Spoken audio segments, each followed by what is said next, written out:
Tested my mic. Hello, hello, hello.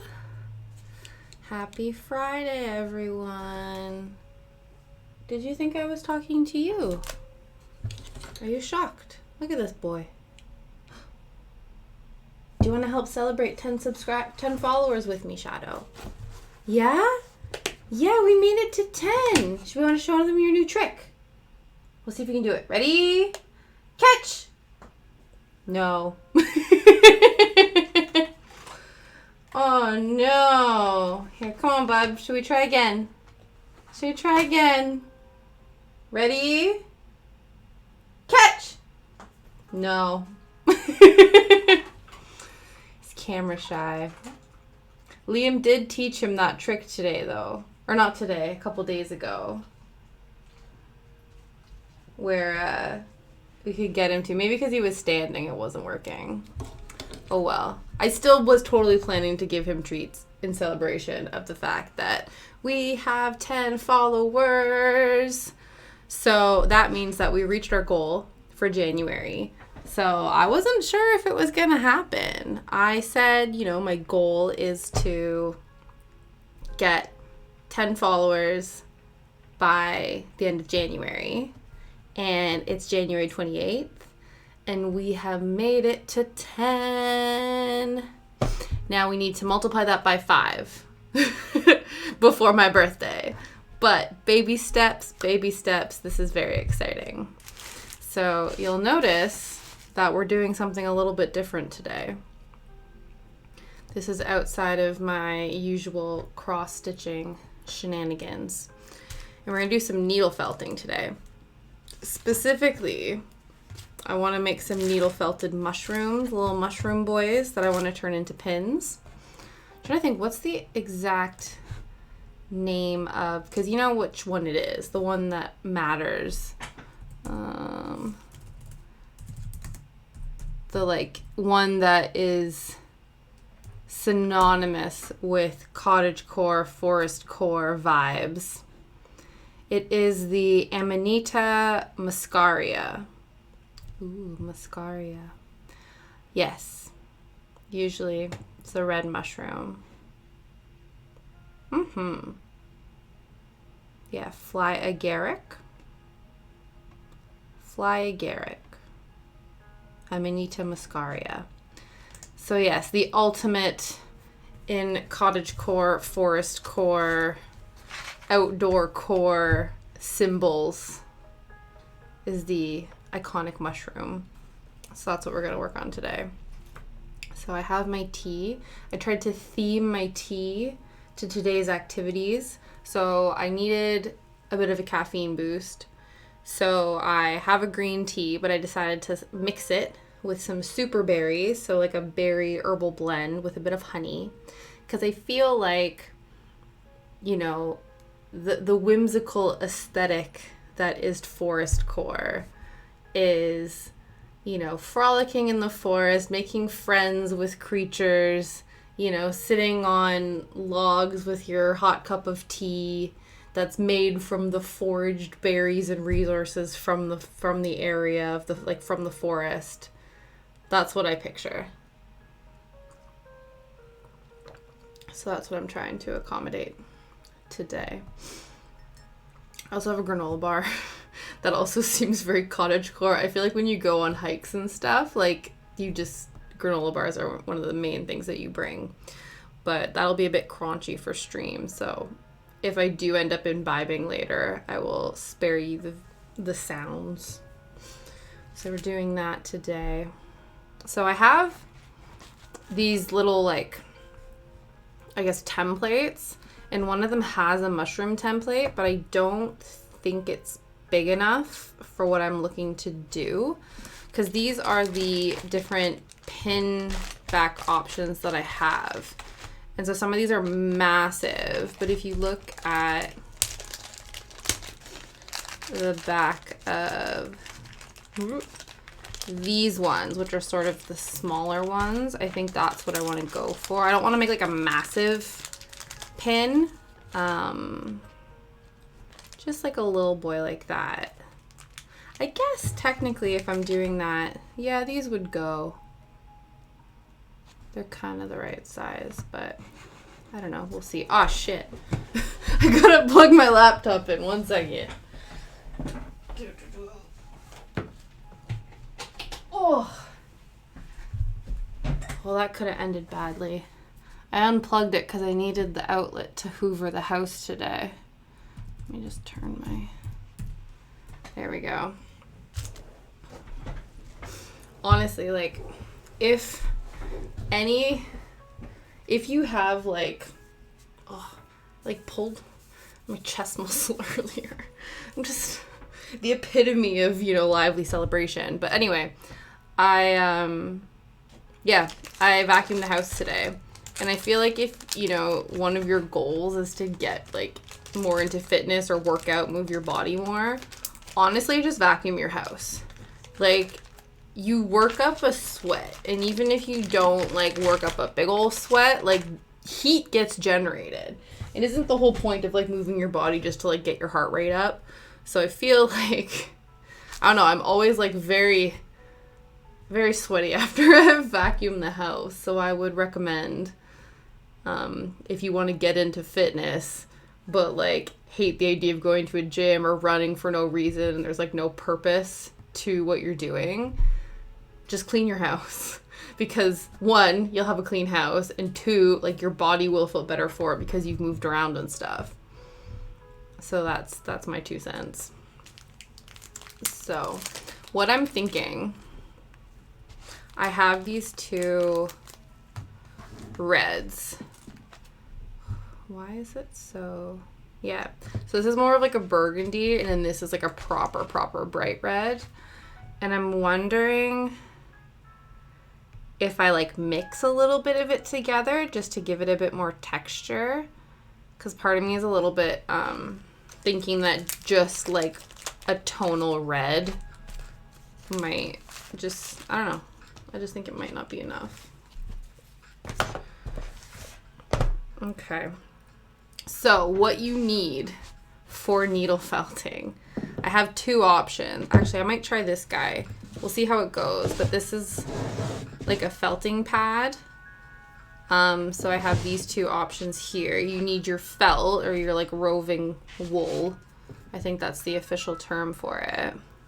And it's just like these long strips of wool. So you just kind of take some chunks, and, like, it'll seem like a lot, but it will really condense itself. You don't want to pull too much, though,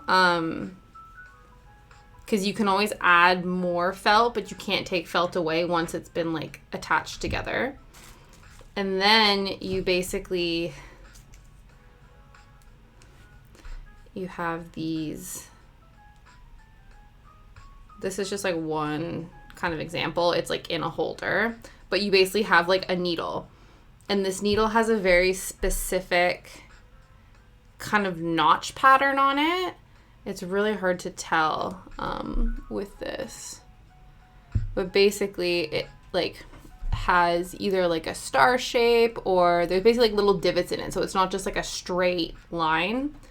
And then you take it and you literally stab the wool, and then the little divots in the needle will actually, like, knot the wool together in a way that will make it stick together, if that makes any sense at all.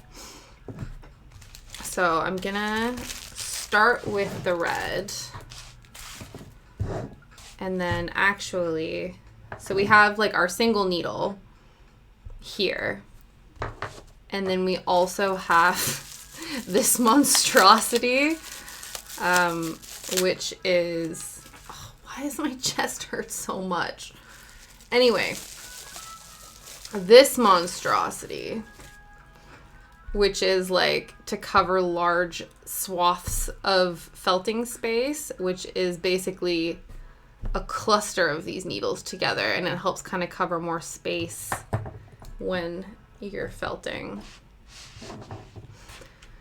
So we'll start with this guy, and then if the stabbing motion, because this is just, like, a bit of, like, styrofoam, it came in a kit that I have, Like that's where all these little bits and pieces came from. But if this is really like annoying, we'll switch to the other one. You'll hear what I mean in a minute. Okay. So I'm gonna add like the tiniest amount of this color just to give just like a little bit of dimension.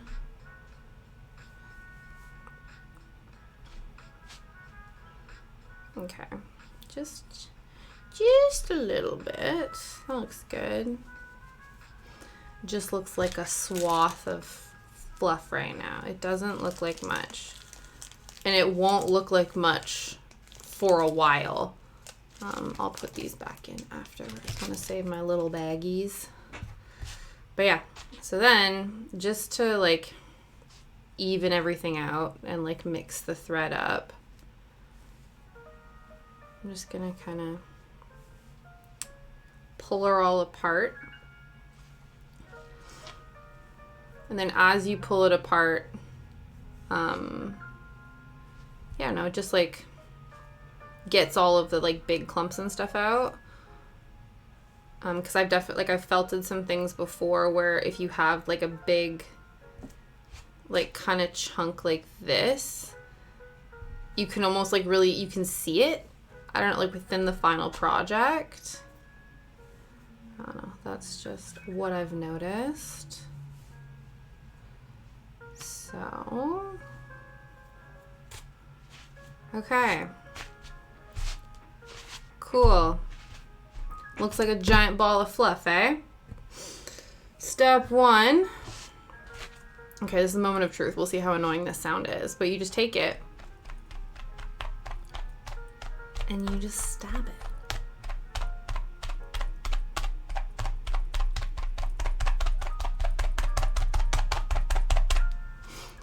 Yeah, that might be a bit annoying.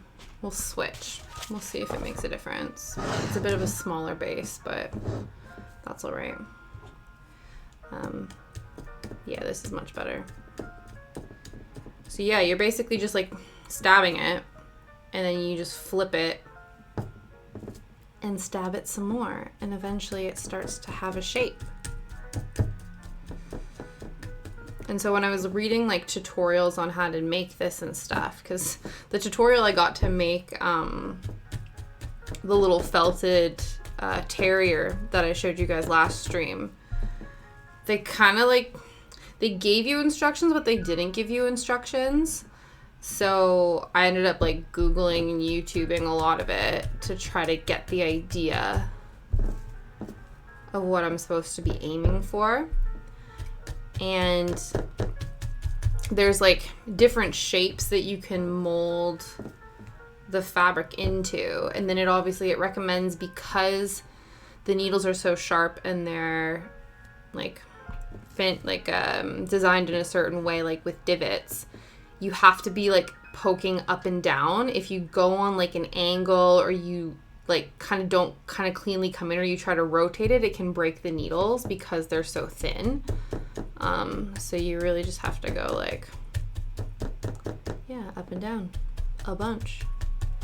Yeah, so this one isn't as much of a ball ache. This is a bit annoying though, because I bought this because it was like, ooh, like professional needle felty thingy a while ago, and haven't needle felted in a while, so I haven't used it. And when I'm digging into it, it's like actually sticking, and it's pulling up, like you can see here, like all these tiny little fibers. So that's not really ideal, but I feel like if we go back to this, I don't know, I feel like this is annoying.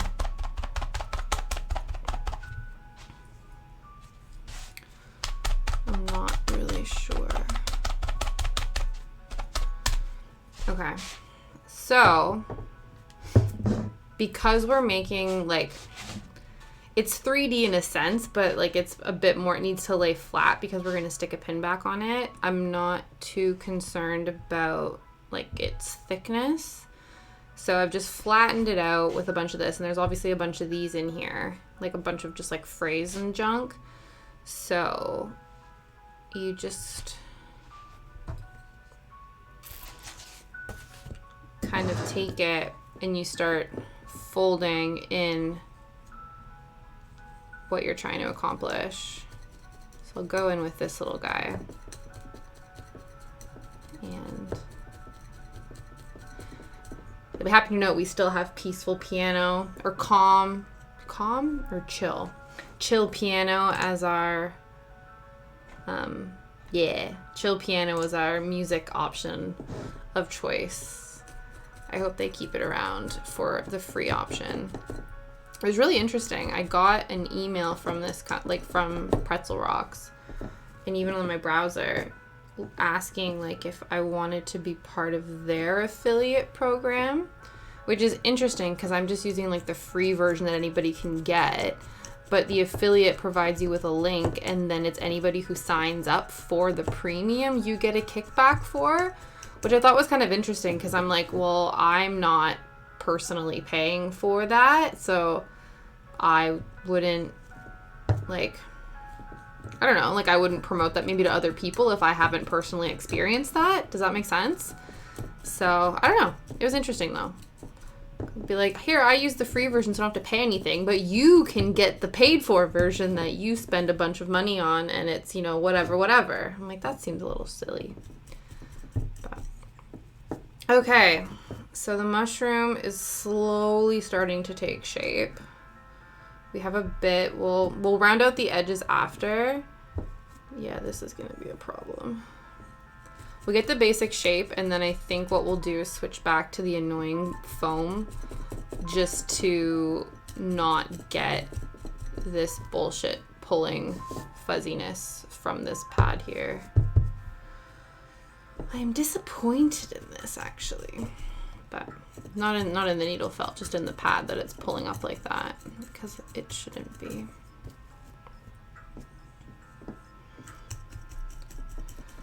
So in addition to hoovering the house, I did my due diligence with Shadow and took him for a WALK. And I made the mistake of going for a walk with my hair down. Like, that sounds really dumb, but it was like just the tiniest bit windy. And so here's an accurate representation of like me the entire walk. We're walking, and it was a lot of like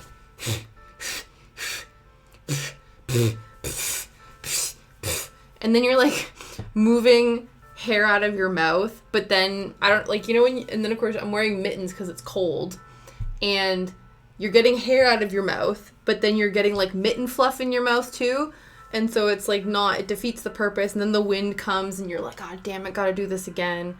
And then I had to like pick up, you know, whatever Shadow was doing with his poopies and stuff. And then I'm like, did I get it all? I'm not sure if I got it all. And then it's like all stuck to you. And so I don't recommend. You can see this is like, it's so long. It's just in the way. Really need to get a haircut. I was looking at it the other day.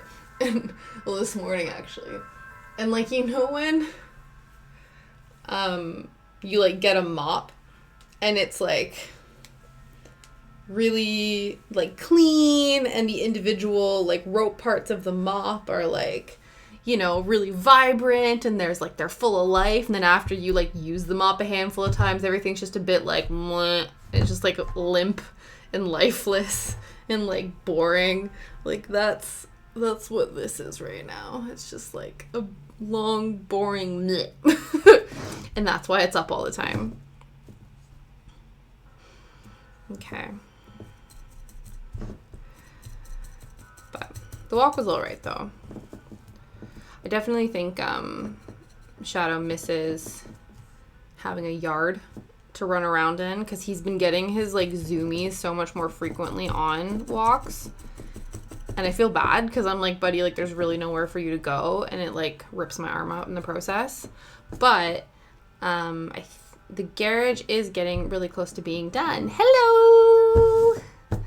Happy 10 followers day, Jet! I hope you are well.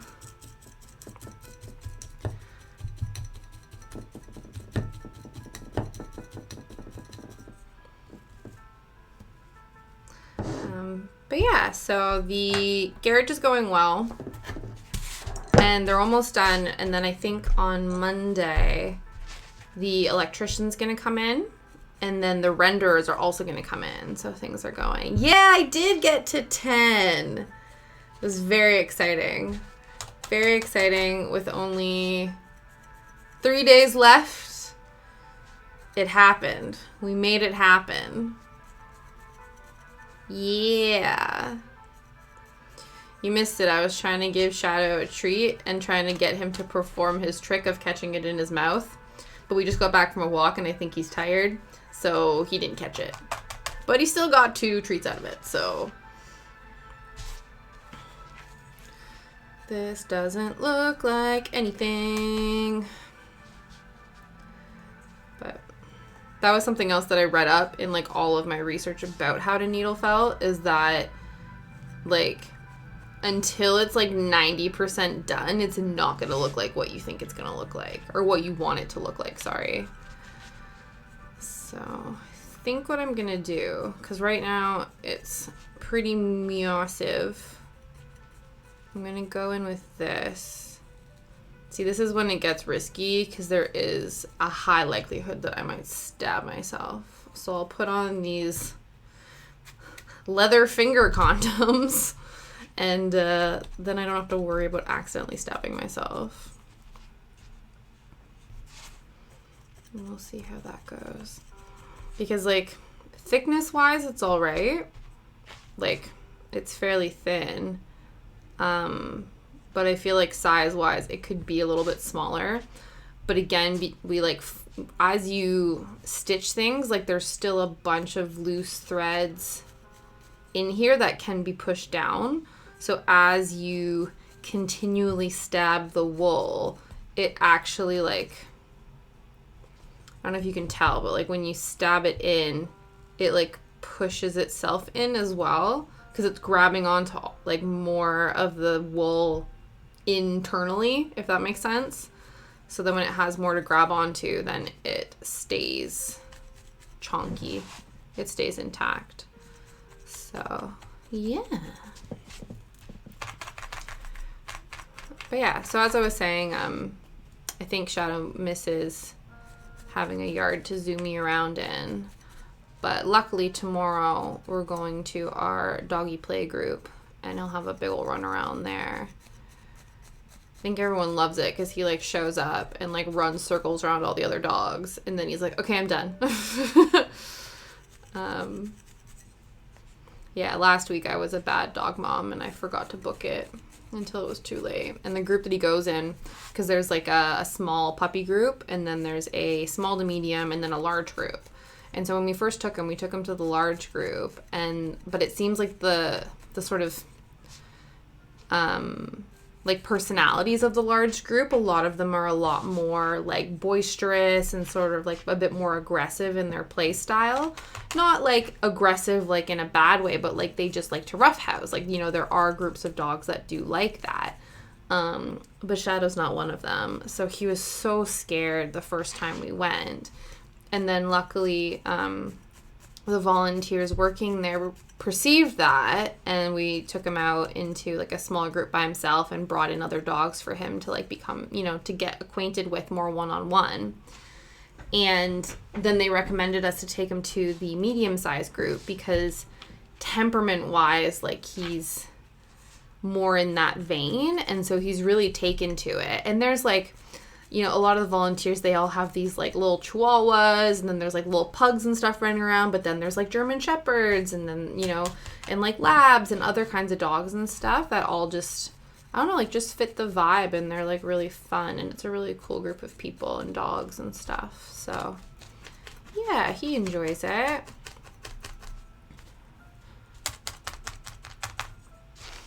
So I don't know if you can see, I realize the light's not the best, but you can kind of tell there's like the darker sections of the needle felt from when we added those earlier. And I think it just, I don't know, like it just makes it just a little bit different.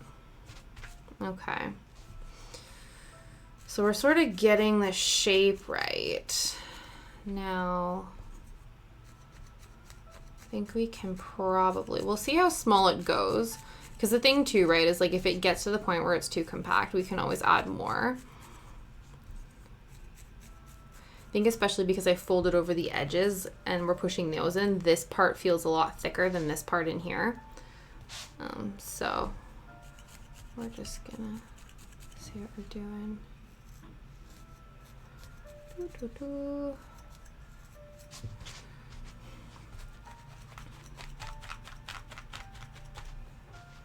Yeah, please somebody let me know if this is a really obnoxious noise to listen to or you actually can't hear it that much. Then it might be okay.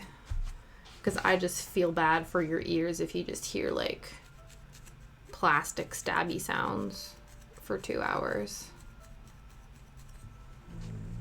Oh. You can hear Shadow grumble noises though for 2 hours. That would be alright.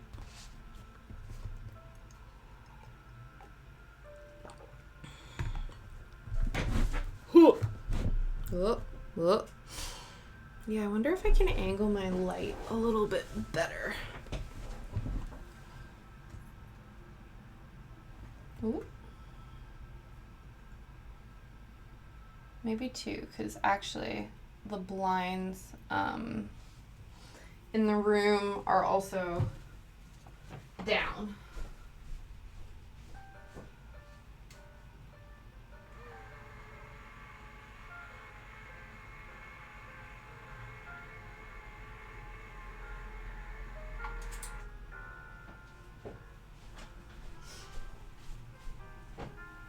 That's a little bit better. It's quite overcast today, so it's not like we're getting a whole bunch of like natural light in. But yeah, that seems a bit better than it was. It's not as not as dark. Yeah, so you can kind of see things a little bit better. But yeah.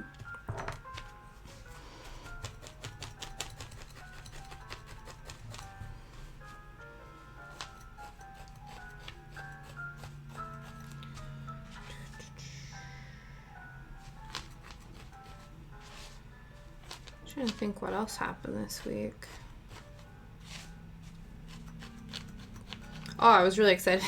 I've been watching The Owl House on Disney Plus. It definitely, like, I don't know if you, like, it gives me similar vibes to Gravity Falls. When that came out, like, that was amazing. But so now they've added season 2 to Disney Plus. And so I started watching that. And there was like a really touching episode. And it was almost like about trauma in a way. And about like suppressing or like when you've sort of grown up your whole life believing something or believing like a certain thing about yourself or about your life. And then finding out that that's not true. And coming to terms with that. And understanding that, like, just because your life isn't what you thought it was doesn't necessarily mean that you as a person are different. And, like, your core values and, like, who you are and who you love and who you associate with, like, that doesn't change just because you found out something about your past that maybe you didn't realize or notice. So, like, it was pretty deep. And like, there's a lot of, I don't know, like, I feel like that was something that, between all of it, like, with that and with Gravity Falls, between all of its zaniness and stuff, and, like, kind of quirky antics and things, like, there's actually a lot of sort of deeper lessons and deeper things like that, that I think is really cool when you see that in a kid, like, in a show that's targeted to kids. But yeah, no, that's really what I've been, like, I find comfort in watching cartoons. I think the other thing too is they're like just easy, like you don't require too much brain effort.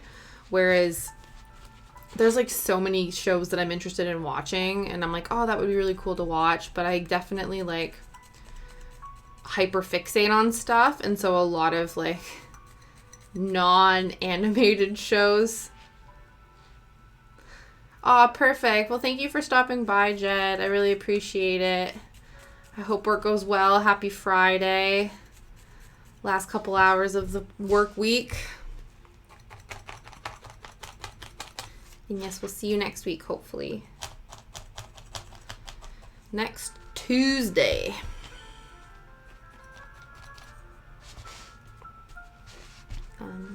But yeah, so I just find, what was the last thing I watched? The other thing I've been watching a lot of is like stand-up comedy specials. There was like a show on, it was like a compilation of stand-ups, like tight 15s on Netflix that I was going through. Because again, it's something that is quick, and I was going to say it doesn't make you think. To be fair, a lot of the comedy that was on there was like politically or like racially or like gender sort of charged stuff, because people are, making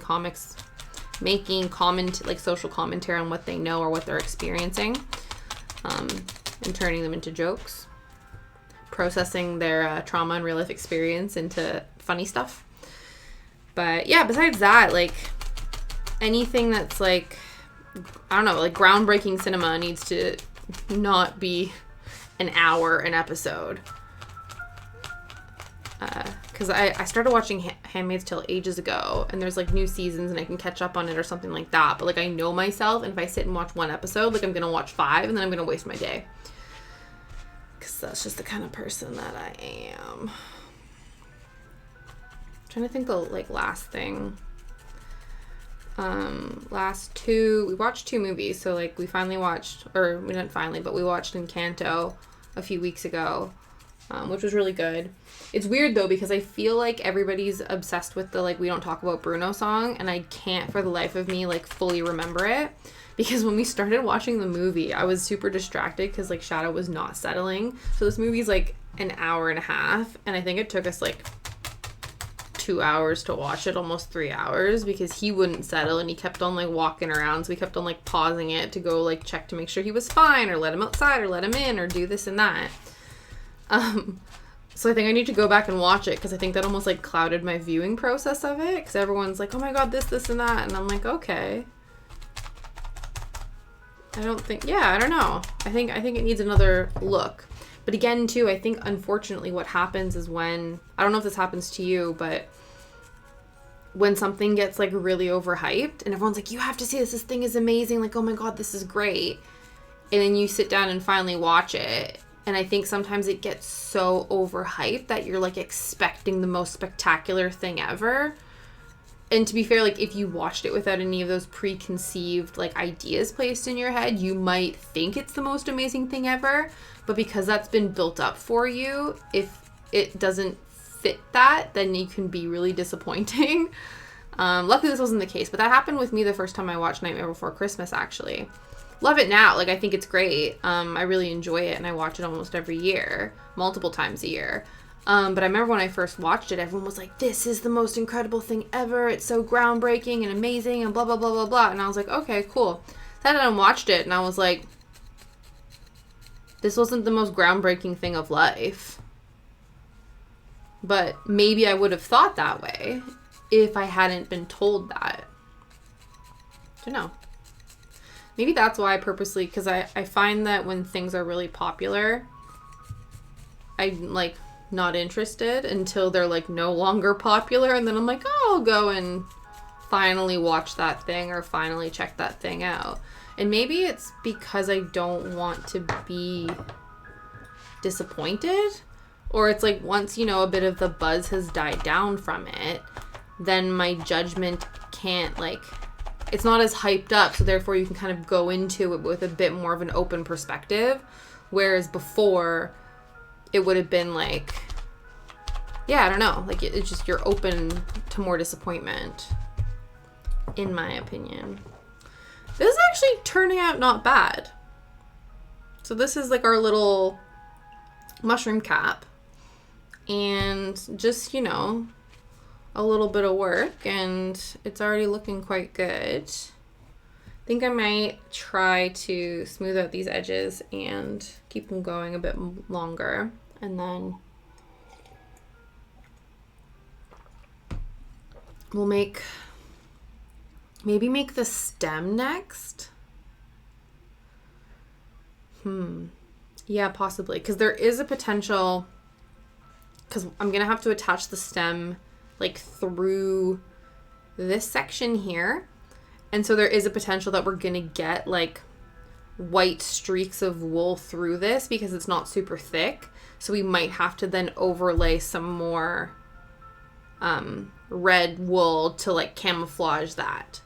So we'll do a bit more of this, just bulk it up. So that is the potential risk of making this a bit more of a 2D object as opposed to a 3D object, is that the thread might not go in here without being more visible to the naked eye. The thing I'm a little bit worried about is the dots. Like, I kind of don't know how much, like, how far to go with it. I also think too it might be good to put a little like rim along the bottom of white, like not only the stem but the underneath, because when you look at like depictions of mushrooms, the cap, at least in these ones, like the cap is red with dots, but then sort of like the almost like underneath it is white, so like you kind of get a little bit of that peeking through when you look at it kind of like face front. So I think that might be a good idea. Yeah, here, I'll show you. So this is like the 3D version that I made with Freg. So I sort of did the red like on top and then did sort of the white with the stem on the bottom. So that sort of captures the essence of it. These are more circular. I'm not sure. Like, I think different sizes of circles, yes, like I think that makes sense. But how many, I'm not sure yet. So we'll see.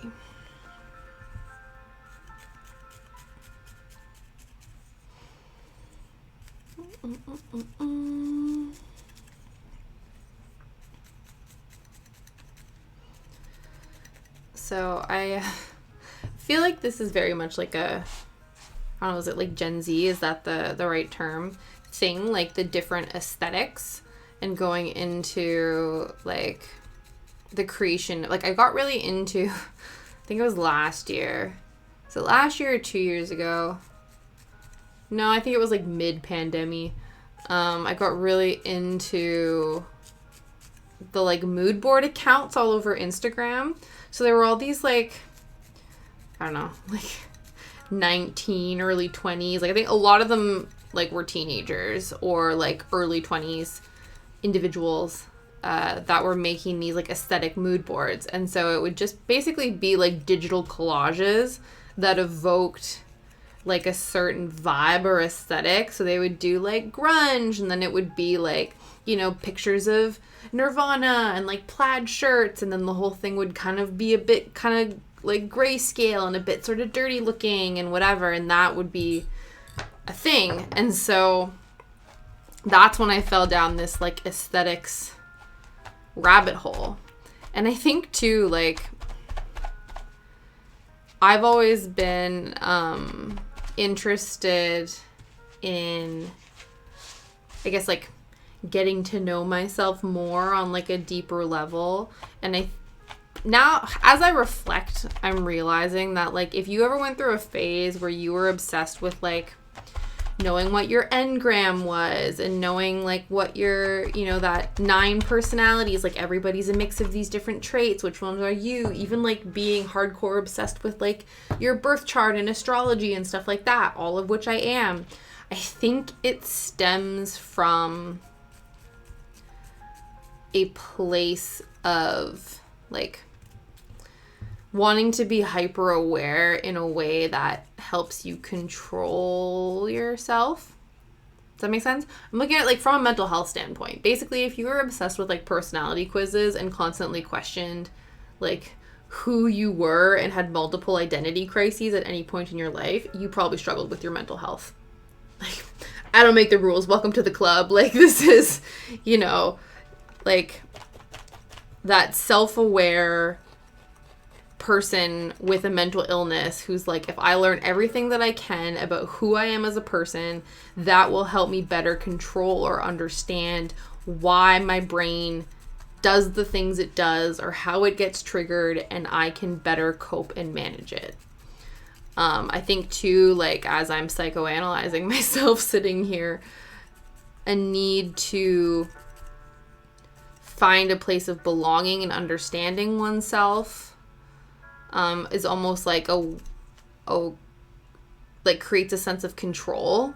So it's like I have control over like something as simple as like my aesthetic, right? Like, oh, if I know how I dress and like the things I like, I can then categorize myself under this thing, and then it gives me rules and structure of like how to exist in the world within the embodiment of this aesthetic, if that makes sense. So kind of pandemic time, whatever, I found all of these mood boards and kind of went down this rabbit hole of like, you know, what aesthetic am I? Do I not have, you know, and just like went full identity crisis mode on it. Because I think the thing too that then becomes hard is like sometimes I think the aesthetic really is just like a style thing. But then a lot of these mood boards, what they end up doing is it's like, oh, like a day in the life of like a cottagecore person or whatever. So it's like, oh, you know, wake up in the morning to put on your, you know, clothes on the clothesline, and you breathe this fresh cottage air as you're making like warm bread and cookies, and you're, you know, befriending the neighborhood mice and all this kind of stuff. And you're like, yeah, that seems really cool and wonderful, but also like, I don't know how to bake bread. I don't do that. I don't like to bake. So therefore, can I not embody that aesthetic? Like, I don't know.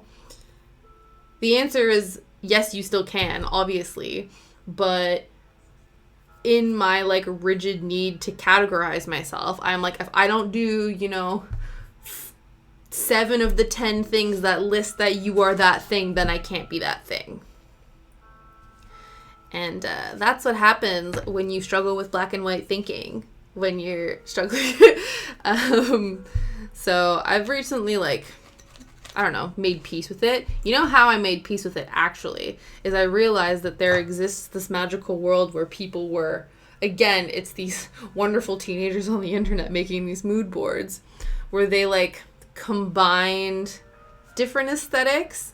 So I found out that, like, cozy core is a thing, where it's just like, you know, fluffy warm blankets and oversized sweaters and giant big cups of cocoa and stuff like that. And I'm like, yes, all of this, yes. But then I also, you know, like going out, I love the forest. I love, you know, all the iconography that goes along with that. And going on hikes and doing all that kind of stuff and like existing in nature and drinking cups of tea and blah, blah, blah. So then I was like, cool. I'm going to combine this. So my aesthetic is cozy forest core, because I want to go hiking, but I want to wear leggings while I do it. None of this corduroy, you know, fancy shorts, none of that bullshit. Nothing with buttons, nothing with zips. I'm like, I want full range of motion for my legs, so I'm going to put leggings on. And then I want an oversized sweater. Yes, I'm going to wear plaid. Yes, I'm going to wear a beanie. Yes, I'm going to go hike in my hiking boots and, you know, look at all the mushrooms and forage and do all that good shit. But I'm going to be comfortable when I do it. And that's how I reconciled that for myself. So that is how, if you were to ask, you know, Nostalgia Tasha, what is your aesthetic? Cozy forest core. That's the vibe. Actually, this is like a little bit less so. I'll put this on, but this feels like a very appropriate jacket for this event. I got it for, I think it was for Christmas one year. And this just like makes me feel like a little forest elf, especially when you see the hood. So this is the hood. So it's like little goblin foresty hood. And I just think it's really cute. And so I just feel like a little forest elf when I wear this. And it also has really long sleeves, so then I can do this and be cozy about it. So that's 100% what this is. Okay, I've been stalling. We need to make our mushroom stem. So I have like white. I got like a off-white, cream white. This is from a kit, so I'm trying to use up like this. This actually seems like a bit of a combination of both of these, so maybe we just use this and like not worry about... Oh, that's a fun noise. Yeah, we won't worry about that. So this will be fun. So we'll put this off to the side, and then we're gonna make a stem. I don't know if we should want to make like a little bit of a shorter stem. I don't want it to be a massive one. I want it to kind of be like a short little chunky stem. So we'll start with this, and we'll fold this in half. And what we're going to try to do actually is we're going to leave all of these threads loose, and we're going to stab all of these other ones and make this a really like succinct good chunk, and then leave all of these loose, and then that will allow us to kind of shove those in here and forge that connection. Oh, the white on white is just really great for visual option, isn't it? Okay. So yeah, so we're just kind of going to make, actually this might be a bit easier to do with this. So we're kind of making a tube. So I folded this in half. So one of the things that I struggle with that is sort of, I'm going to try to avoid is like, if you see here, when we stitch this, there is a real possibility that we're going to still maintain this like hoop look, and you'll almost kind of see the fold in it. So you can kind of like twist and scrunch this all up and try to not have that be a thing. So we're going to try and see how that goes. Wish us luck. And we'll stab it. My goal was actually to, again, paint my nails to match my... Actually, we might have to... We'll switch these guys. We'll pop this off to the side. Was to match my project again, because I did that with the cryptids, and they're hella chipping right now. So I was going to do that yesterday. But I sort of need to take a mental health day for myself yesterday. Don't know what it is. Like, you know how... I think... Luckily, I'm in a good place where when my mood starts to dip and I start feeling like really tired and lethargic, like I'm in a good space right now where I can be like, okay, this is happening today and that's fine. Like, you know, you don't have to be perky, happy, and upbeat all the time. Like, you can have off days and that's okay. That doesn't necessarily mean that you're going on like a downward spiral. Because I think when I'm not in a good headspace, what will happen is I'll have an off day and I'll be like, shit, that's it. Like, I'm going back into this depression spiral. Like, that's really not good. Like, I have to up my meds. I have to do therapy. I have to go back and do this, this, and that. And I have to kind of like take a step back and be like, no, you had a bad day. You had a couple bad days. Like, even if the whole week was kind of bad, that's not an indication that your mental health is, like, going back in the shitter. If it persists, obviously, like, and also it's, like, checking in with yourself. So I'm like, okay, I'm not feeling the greatest today. Like, why? And so you kind of start going through, like, we got some news that a bunch of our family members have COVID. Like, that's scary. That reaffirms my maybe not helpful beliefs that, like, the world is still scary. You know, we're not out of the woodworks yet. Stuff is still going on. You know, we have elderly family members that have been in and out of hospital. That could be a possibility. We have, you know, we've been doing construction and, like, the construction is going really great. But obviously, like, there's people, like, outside of my house, like, basically in my house every day, you know, 5 days a week. And so, you know, as an introverted person, like, having that ability to recharge, or the fact that, like, I feel feel like you don't need to, but it's like, you know, it's a nice social convention that, like, you interact with these people. You know, you offer them cups of tea, you check how they're doing. Like, you know, you just be a genuine, nice, welcoming host, right? Like, you don't want to be a cold asshole where these people are, like, spending all their time at your place. But that takes, like, emotional energy, right? And so I'm like, okay, like, maybe that's a possibility too. Yeah, so, like, it just, you know, checking in with yourself when things feel kind of shitty, but not just, you know, like, not just canceling that entire week or that entire time as, like, yep, cool, things are going shit again. Like, that's not necessarily true. And so it takes me, you know, I'm not always in a space to think this logically about it. But luckily, lately I have been. Yeah, so this is being annoying already. It's going to be really difficult. Actually, might get out this guy and just... Sorry, we're going to get loud and annoying for a second. But yeah, so that's why I didn't paint my nails mushroom themed this week. I was going to do that yesterday, and I didn't. I instead took care of myself. Still, you know, did the basics. Did, you know, just basic self-care stuff. You know, or just did what I felt like I could do, and then went to bed early and woke up to be like, it's another day. But yeah. So that's what's been going on. I think the other thing, too, because again, like, I found myself slipping a little bit today. But part of that, I think, was I need to, like, give myself a bit of a social media break. Because all of the socials are a little bit aggro right now. Like, I don't know. Here, yes, in a little bit. But, like, especially right now, because I still follow a lot of the people that I grew up with and stuff. So a lot of them are in Canada.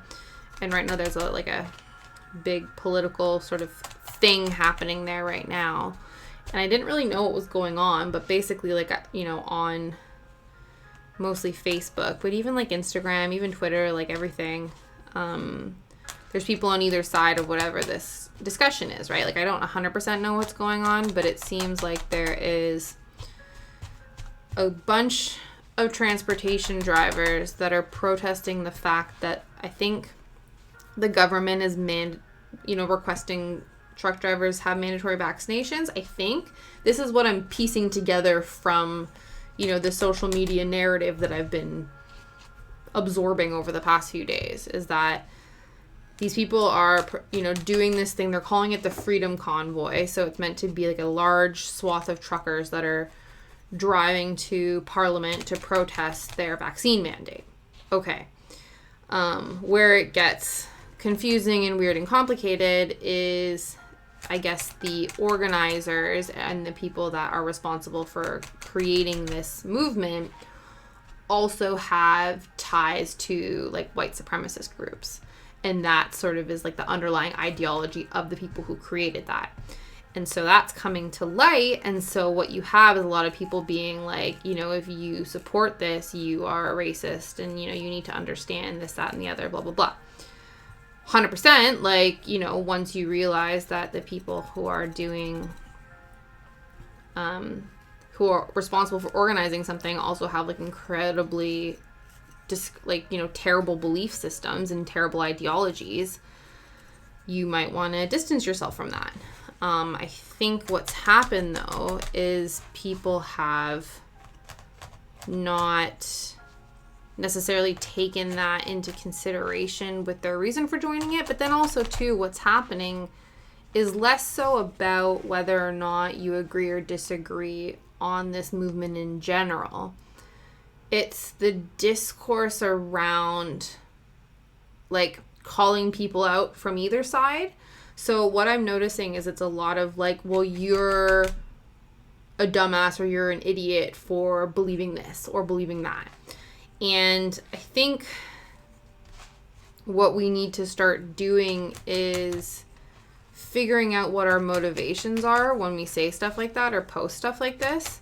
Because the same thing is true for, like, what's going on with vaccinations and things. And this is, you know, very much linked together a little bit.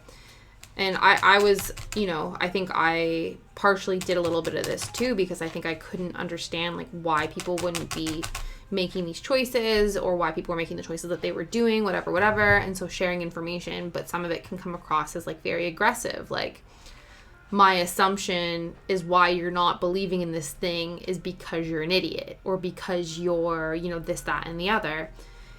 And likewise, it comes from the same side, you know, well, I'm not the idiot. I'm the one who's understanding. You're, you know, the dumbass or whatever. So in those instances, I'm starting to wonder, like, is your goal to try to get people to believe your version of this? So do you want somebody who is on the opposing side of what you're trying to talk about join your side? And if that's what you're trying to do, calling them an idiot isn't going to make that happen. Because, like, for instance, I know for me, like, when, like, or even just in general, like, let's say, you know, you're really into a thing, you think that's really cool, and then somebody's like, you know, this could, you know, not big socio-political ideologies, but, like, let's say, you know, you really like an anime or whatever.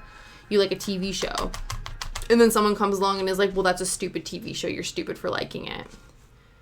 Is your, like, how do you react to that? Do you turn around and go, yeah, you're right, that probably is stupid. I'm going to join your side and not watch it anymore? Probably not. Like, usually when people are insulted, like, their instinct is, I know my instinct is to internalize it and be like, wow, if you think that's stupid, I must be stupid. Like, I'm a stupid piece of shit. That's how my brain works. But the majority of people, I assume, is like, when somebody calls you out on something in an aggressive manner, your instinct is to be defensive. And so you're going to be like, you know, someone who goes, oh, you like that anime? Well, that's stupid. You're stupid. You'll be like, no, you're stupid then. And then nothing gets solved, right? So if your goal, you know, is to call people, you know, negative things or call people rude names and stuff, if the goal is to make them feel that way, like, I'm here to tell you that I think that what you're doing is stupid and you are stupid for believing it. If your goal is to be like, I would like you to feel defensive and inferior and upset, or like I have a level of superiority over you because I believe the right thing. If that's what your goal is, to, like, you know, waive your superiority over other people, then yeah, absolutely, calling them names and pointing out the idiocy of what they believe in is 100% going to do that. They might not believe it. They might not think, well, I don't think you're superior to me, that you're crapping all over me. But if in that, what I mean is that, like, your goal isn't for that person to change their opinion or change their thoughts to then join your side. That's not what the goal of that conversation is. In that case, cool, fine. Like, call people names, get aggressive about it. Either side of an argument, you know, it happens on both sides. But if your goal is to be like, hey, I feel like your understanding of a situation is flawed, and here's why I believe that, you know, I don't, or it's like even saying that, like, I think maybe that's, like, I don't know how you go about it, but I think there's a nicer way to do it. I think a really good, I'll pull it up actually, because you have to think about it less of like, you know, you're an uneducated idiot, and more of like, okay, what circumstances in your life have gotten you to a place that is causing you to believe in something like this, right? Like, what are the motivations behind it? And a lot of times, like, it's complicated. It's more nuanced. Sometimes it is like, you're an absolute piece of shit and that's why you believe shitty things. But a lot of it is a bit more nuanced than that. I'm just looking up because I listened to a podcast episode. The podcast is called Just Between Us. It's hosted by Gabby and Allison. And they actually talked to somebody about cults and, like, cult leaders. And this is a former cult person who was in a cult and now studies cults and how people get out of cults and that sort of a thing. And so they talked a lot about, you know, like trying to understand where people come from. Yeah, so it's Cults with Dr. Steve Hassan, Determining the One in Family Traditions. So the way that the show works is they kind of have a couple different sections about it. But yeah, so they talked to this guy, Dr. Steve Hassan, about, when he was a former Moonie, about cults and the misconceptions about people in cults, how to speak to a loved one who you feel is maybe in a cult. And that is coming much more from a place of like, let me figure out why you are feeling this way. And maybe see like, okay, this is what you're feeling, but how you are, like, what you're doing to support that feeling is actually negatively impacting other people. Or it's like, okay, your concerns are valid, but being represented by this larger entity that actually has roots in like anti-Semitism or, you know, is, you know, a white supremacist group or something like that is not going to serve you to make whatever's going on with you better. Potentially, like, you know. But yeah, so it just, that's, yeah.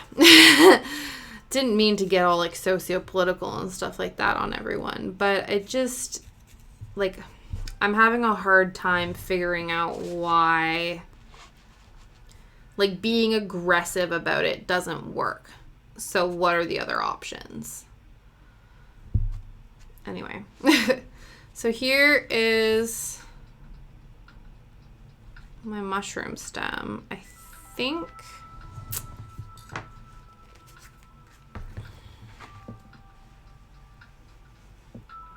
yeah, that seems like a decent size. So I think here's where we're going to attach it. But obviously we have all of this floof in here. So we're gonna, they make my fingers sweaty. It's very strange. But yeah, what I'm gonna try to do is stab the main bits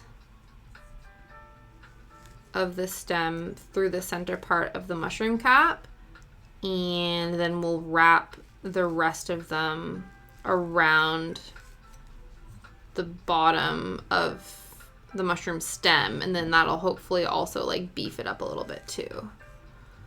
So I don't know if you can kind of see, like, if you take this needle and almost like stab it through the center of the mushroom stem, and then you can kind of see here a little bit, like I've taken the individual threads and stabbed them into the base. You can kind of see that there. And then through the magic of needle felting, it's like fusing them together and causing them to stay. And that is, yeah, so that's what's happening. Oh, another way I could do this actually is I could take the leftover bits of this and wrap them around the base, because I did say that I was going to leave a little bit around the base of the mushroom as well. Yeah, so that could work too. Yeah, we definitely, I foresee needing to overlay some more red on top of this to get rid of the, yeah, that situation. But yeah, I don't know if you can kind of see a little bit, not 100%, but there's actually a few fibers in the center here that are coming out a bit white. So that's what's happening right now.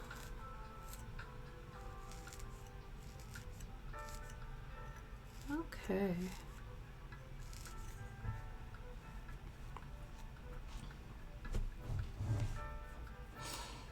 That's pretty cute. realize it's not centered, but I feel like that's fine. Hi!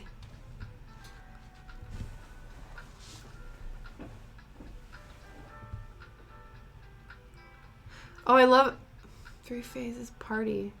Doesn't say Sparky anymore. It just says party, doesn't it?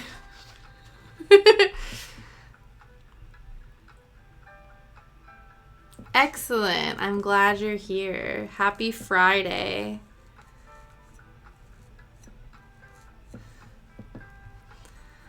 I appreciate that.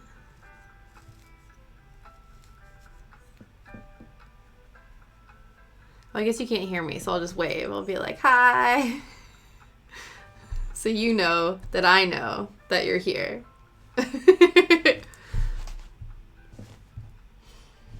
There we go. Yeah. Sort of, kind of, maybe.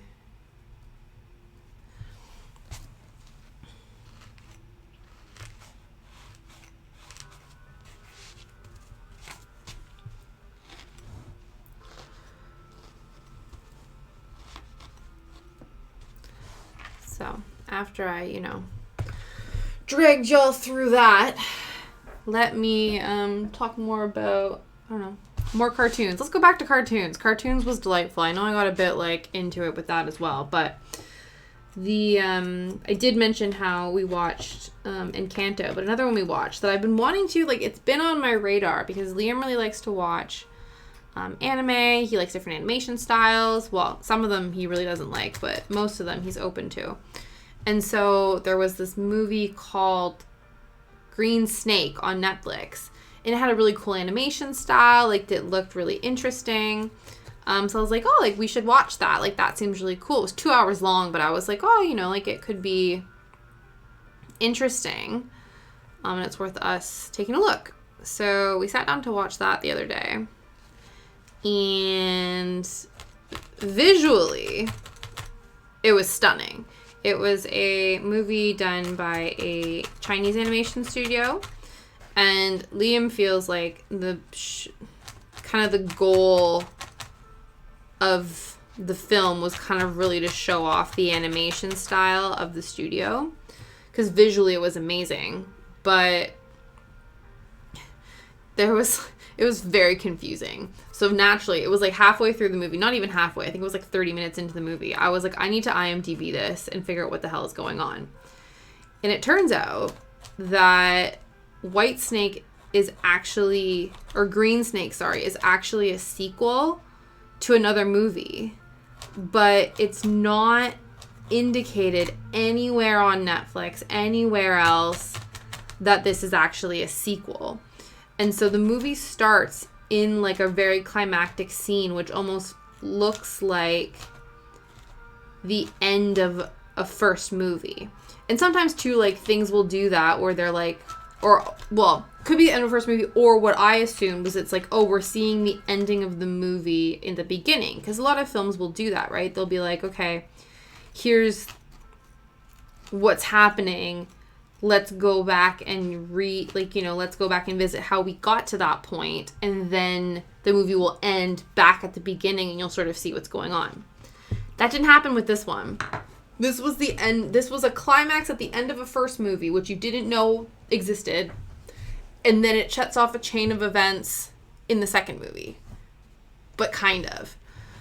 And then I found out that, and then again too, because one of the potential risks, or one of the potential issues that you can see, which I think happens a lot with films that you then read the subtitles of, is that the translations can then lose the meaning of the story.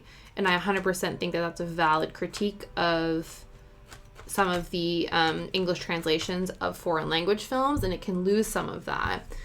But in this instance, there wasn't enough dialogue to mess up translating, to get the story across. Because it was a very confusing story, and it wasn't until after I kind of went down and looked at it that I was like, okay, this is actually what it's about.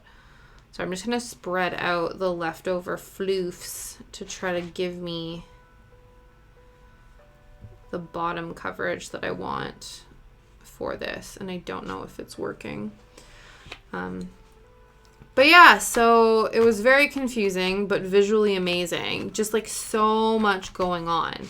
So basically, from the gist of it, from learning about what the first movie was about, basically, this is about a snake demon, a green snake demon, who takes on the form of a woman, which the entire film you kind of don't know that she's a snake spirit or a snake demon, but she is.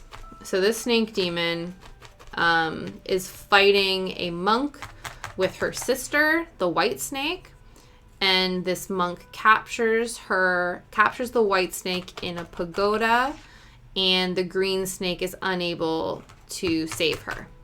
So then she ends up, the monk casts her out into this place, which is essentially purgatory.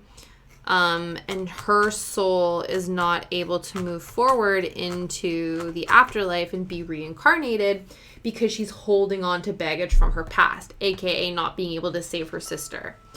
And so this space this world she enters in, which originally seems like a modern day dystopian China, is this place where she's trying to figure out, like, I don't know, like what the world is, where she is, and then how to get out of it and meet her sister. And along the way, she meets these different people that like help her out and stuff. But there's just, like that's the gist of it, basically. It's like this girl, fox spirit, who ends up in purgatory, who can't move on with her life and be reincarnated because she's holding on to the baggage of losing her sister. That's the story. But what you get is like a visual masterpiece that has all of these random characters who don't actually contribute to the plot. Like there's this whole whole beginning scene where the snake that you don't know is a snake meets this woman who like basically teaches her the ropes of how this world works and like how to survive and stuff. And then you're like, oh, okay, this is really cool. And then I was actually out of the room at the moment, but then she gets killed. And then like, that's it. She dies. And you're like, we spent all this time building up this woman all for her to just die. Okay, cool. And part of me was kind of like, oh, I hope that they get together. But then Liam reminded me, like, this is a film made by a Chinese company. And that's not something that would potentially happen in that. And I was like, fair.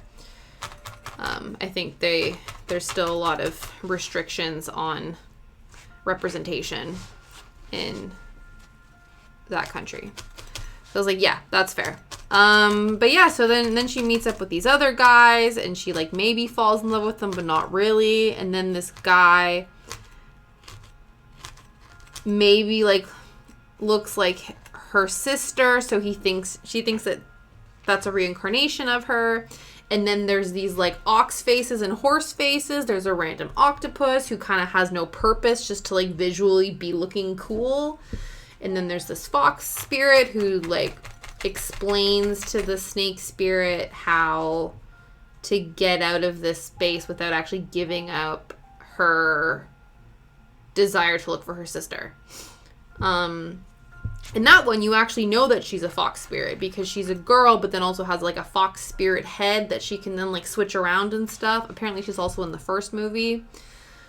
But yeah, so it was 2 hours and 13 minutes. Visually amazing. Plot point, you really didn't kind of know what was going on. And then once you figured out what was going on, that didn't need to be 2 hours worth of stuff. And then, but it seems like in the end of the movie, like, spoiler alert. Oh, so I spoiled the fact that this other chick dies. My bad. The movie ends with her hearing her name being called by what you presume is her reincarnated sister. Because it turns out, like, through flashbacks and stuff, that it appears that she's been looking for her, too. She gets out of the pagoda herself and is able to, move forward with her life. And in doing so, is also searching for her sister. But yeah, so, like, when I actually looked up the story of these fox spirits and like what the first movie was about and whatever, like that made so much more sense and probably would have been a more interesting movie. It's not on Netflix. I think you can buy it on Amazon Prime, but yeah, so Green Snake, watch it for the visuals, but don't expect to understand what's going on the entire time, and be prepared to be sitting there confused for 2 hours. Yeah. That's about the gist of it. So that was, again, another thing that I watched. Okay. So we're sort of getting there. This kind of is what I want, but not really. I think this is good, but what I want to do is maybe add a little bit more white, like specifically along the bottom, and then we need to add more red just to cover up this nonsense, because I'm not happy with it. I wonder actually if I can sort of bring these fibers forward a little bit. So I'm trying to take like some of the loose white fibers and sort of scooping them forward so that they come closer to the front of the pin. So then that way I don't need to snake a thin layer in front. And we'll see how that goes.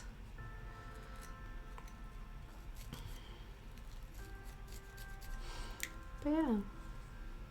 So I'm hoping to make a few of these guys. I don't think I'll get to a bunch of them on stream, obviously, but my goal is to make a bunch of these little guys and then sell them at like craft fairs and stuff. I think that, I think it might be a cute option for people, especially any of my other fellow Forestcore nerds, Forestcore aesthetic individuals. And then, yeah. So I love how last stream, like on Tuesday, I was like, yes, the inaugural Thursday stream, but, life happens. Basically, my stream schedule is worked around whether or not Liam needs the space. So he needed it yesterday. So we could not needle felt on Thursday. To be fair, needle felt Friday has a better ring to it, but I don't know. So there will definitely always be 2 streams now. Like, that's what's going to happen. And Tuesday, I think, will almost always be consistent. But I feel like the Thursday, Friday situation will be a bit more fluid. But we'll see. I'll let everyone know. I'm trying to be a bit more updatey and promotey and stuff of my whereabouts to people on the internet. It's interesting because I went through this whole rigmarole of like not reactivating, but basically I took Twitter off my phone because I was never using it, and then I was like, I feel like, I don't know, Twitch, like there seems to be a big streaming community on Twitter. Like that seems to be one of the main ways that people communicate and promote themselves. So I was like, I gotta get back on Twitter. And it's really interesting going back through like who I've followed. And to be fair, this is the same for any social media. Unless you like do a mass unfollowing spree, which every once in a while I'll do. And I kind of did a little bit, but it's interesting to like look through if you go in like based on like your most or your like least recent or like your first kind of likes or your first follows to now, and noticing like kind of the different points I was at in my life when I was going, like when I was on a particular social media site. So when I go through it, like, you have obviously like your childhood friends or the people you went to high school with as like your first, like, whenever you made that social media, wherever point you were in time in your life, those are the first sort of follows and people that you are in contact with, because they're always like, oh, connect to your friends, and like that's what you do. Then I noticed a lot of them were following like bands from Toronto or different like music venues in Toronto and stuff like that. And that's because in university kind of time, like in my early 20s, I dated a musician, and he was like part of Indie Week Toronto and stuff like that. So I ended up following a lot of those things, and then connected with a few other bands and stuff that way. So that was like one little rabbit hole. And then it got reactivated when I was in grad school, because my one of my professors actually encouraged us all to like follow each other on Twitter and like have discourse and conversation that way. So I went through a big following spree of that, and then that also came back in some of like the work that I did at uni originally. So it's funny because I went back in and noticed that I follow one of my old professors, and it's really interesting seeing all the stuff that she likes, because she kind of like, she, you know, being like a social work professor or whatever, so a lot of it is that like socio-political discourse. So a lot of the stuff she likes is very like poignant passive-aggressive social commentary. So I feel like she has a very like dry sense of humor, and it's just really interesting to like see the kind of posts that she interacts with. But yeah, there we go. That's good. I like that. That's not bad. So you have that little bit of, just want to solidify a little bit more. But yeah, so it's really interesting. So if you've not like gone through your like follow list on a social media platform at any point recently, I highly recommend doing it, and just sort of doing it in like, I guess, chronological order from follow date, and just sort of noticing and thinking about like what sort of place you were at in your life at the time where all of these follows happened. Because that happens to me with Instagram too, because I definitely went through a phase where I was like I unfollowed all the almost like celebrity verified accounts and just started following like art channels and like different artists that I liked, and that was like a big old phase that I went through. And then I realized like, okay, like there's some, to be fair, like there was a lot of like vapid celebrity social media posts that I'm like, I don't need that in my life, but there were some that I'm like, I genuinely enjoy your content. I'm not following you just for like the sake of it. So then I would go and like refollow those people. But yeah, a lot of it is like art based, which is good. So that seems like, in terms of all this like political turmoil and stuff like that, and a lot of like political commentary going on, Instagram feels like a bit of the safer space, because I'm like, I just follow a bunch of people who make pretty stuff. But again, once you know, if you follow anybody, like any personal accounts from people that you like grew up with, went to school with, who engage in that sort of stuff, you're gonna have that too. But the majority of it seems to be nice and pretty and happy. Okay. So the only thing I've noticed with this white is that it's all like very fuzzy and fluffy. So I don't know if you can see like literally all the little floofs that are coming off of this. And I haven't quite figured out how to clean that up. I have these like tiny little snips, so I guess I could go in and like clip them all off and stuff. Be nice if I had a way to like shove them all in there. Just gonna firm up this stem a little bit.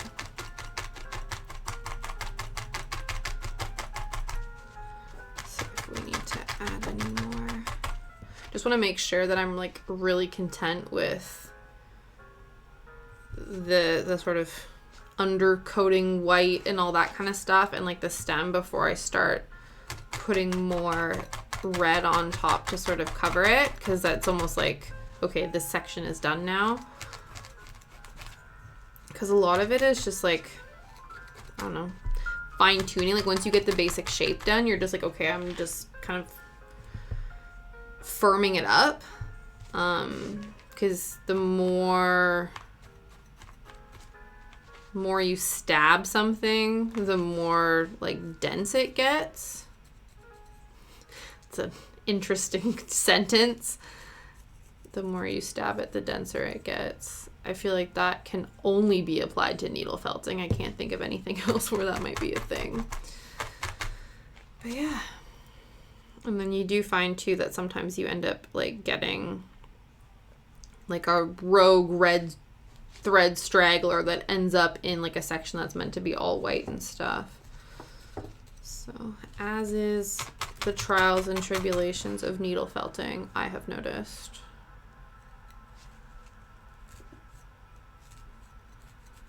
But yeah. So that's what's going on.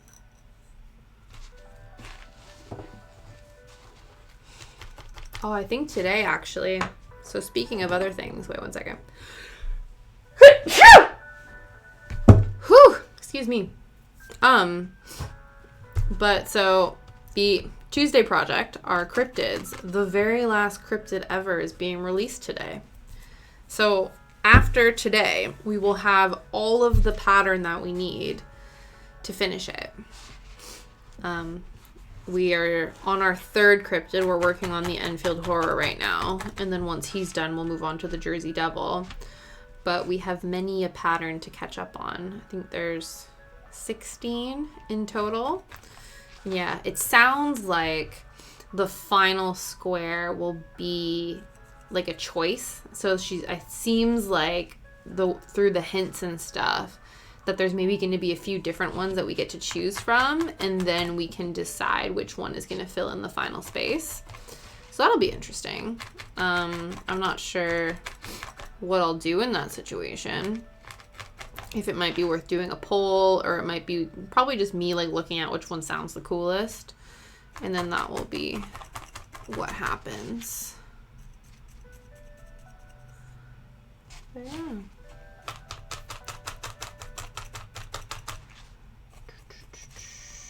Okay, it feels good. Feels dense. I think I might just do an overall stabby stab just to really firm everything up.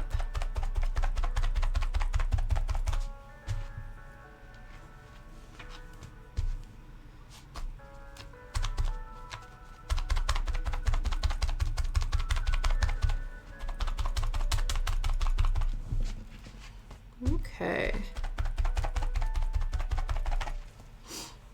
Cool. Are we ready to move on? Possibly. Just feel like this, like, you can see there's a few, like, red gaps. So I might, yeah, we're gonna add a little bit more. 'Cause I can't help myself. We don't need a lot. We just need a smidge. I feel like this should be enough. So if we secure this here, and then that way too, it's a little bit longer than the actual mushroom itself. So that will allow us to go back over some of the gaps that we want to fill out a little bit more.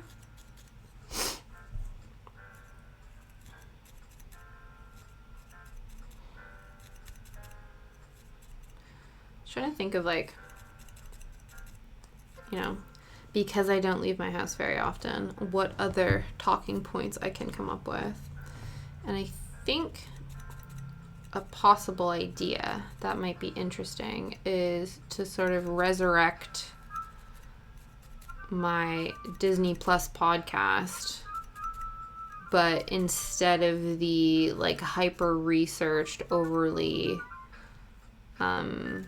you know, like I was doing between 3 and 4 movies per podcast, and I was like researching all the facts and the history and like all this kind of stuff, just to, you know, kind of do like a hybrid where I will, you know, go through my list and continue watching. Like, I made a giant ass spreadsheet of all the movies I wanted to watch. This was before like Disney Plus got insane and started adding like Star and started adding all these different things.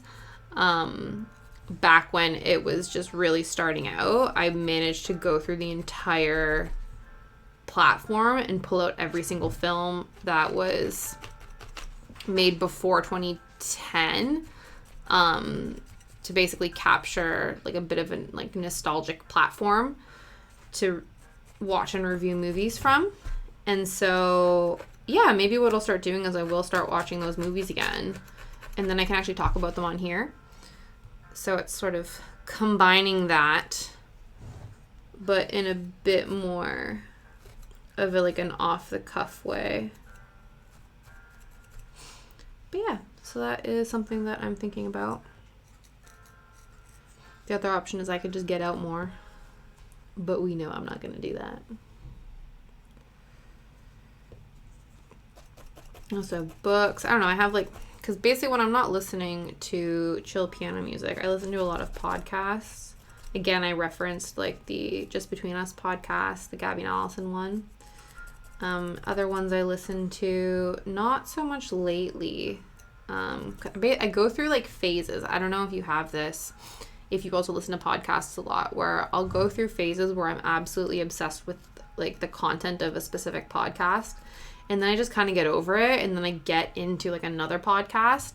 So right now I'm super into This Might Get Weird. So that's Grace Helbig and Mamrie Hart's podcast. I think because it's just like really silly and it's just like a good little escape, because a lot of the podcasts I listen to, they'll talk about like news, or they'll talk about, you know, a little bit more intense topics, but with like humor and comedy and stuff, because that's a lot of the stuff that I have a personal interest in, or because it has like a mental health focus, like I can relate to that and stuff. So I do listen to a lot of those, but then sometimes I'm like, I just want something silly and stupid and like I don't have to worry about it. And I definitely find that This Might Get Weird sort of hits all those boxes. So I always get very frustrated when I've like gone through the back catalog of something and I'm all caught up and I'm like, oh, I want more. So that one I'm listening to. Yay, you made it. Yeah, look what we've stabbed into existence so far.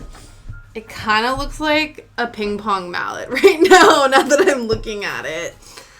But it's meant to be a mushroom. I think it will get there.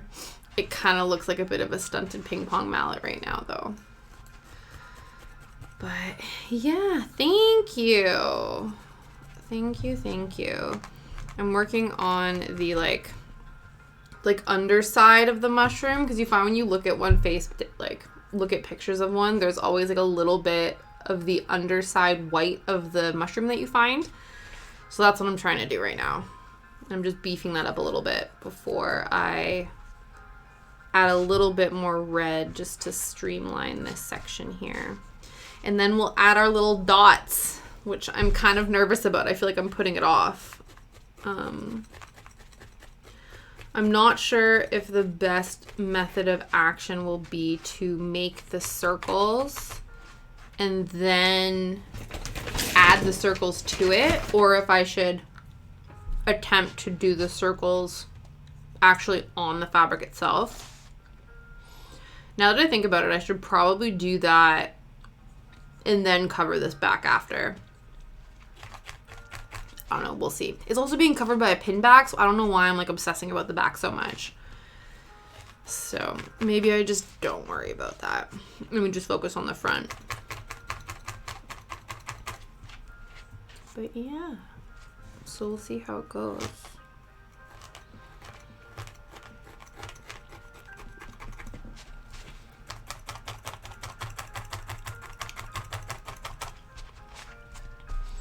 I don't know if the sound of this being stabbed is helping or not, but okay.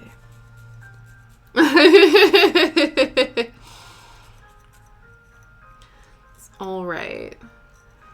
You can offer your opinion, though. That's fine. You don't have to be a crafter to offer a good eye about crafting. Okay, that's good. I'm glad. I'm glad it's a slightly satisfying sound and not an obnoxious sound.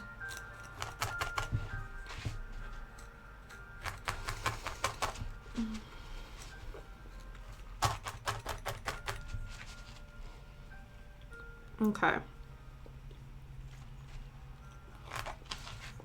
I think I'm happy with this. Maybe. Maybe. Hi, tiny human. I hope you had a good day at school.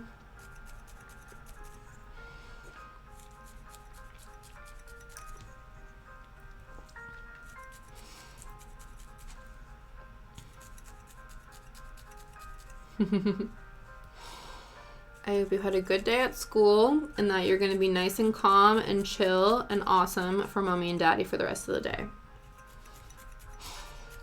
Isn't that the dream, right?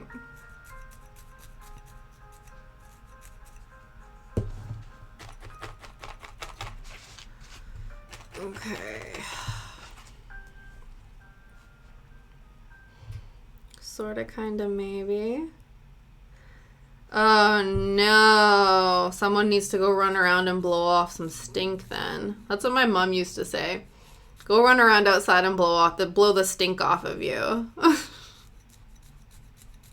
Go blow the stink off of you. Yeah, so he might have to do some run around. I feel like kids definitely have like the same, like there's definitely a child equivalent to like the zoomies that dogs experience when they just get this this ability or this like, you know, unconscious need to oh no. You're daddy's problem now, aren't ya? Mm-hmm.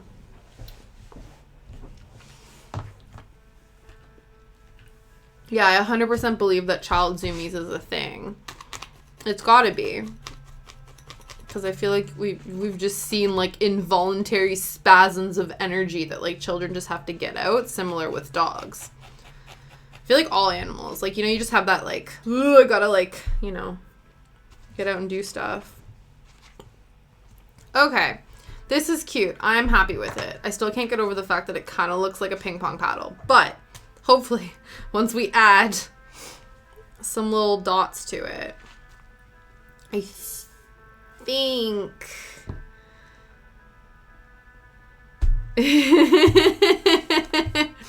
He's got to learn to type. I know. I'm sorry.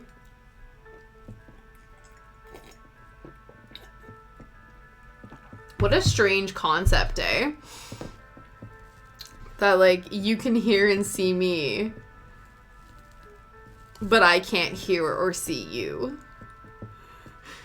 Try to explain that to a child must be very interesting. Oh, that's a good start, though. So I think I have... Yes. I have a circle stencil. That might be a good place to start.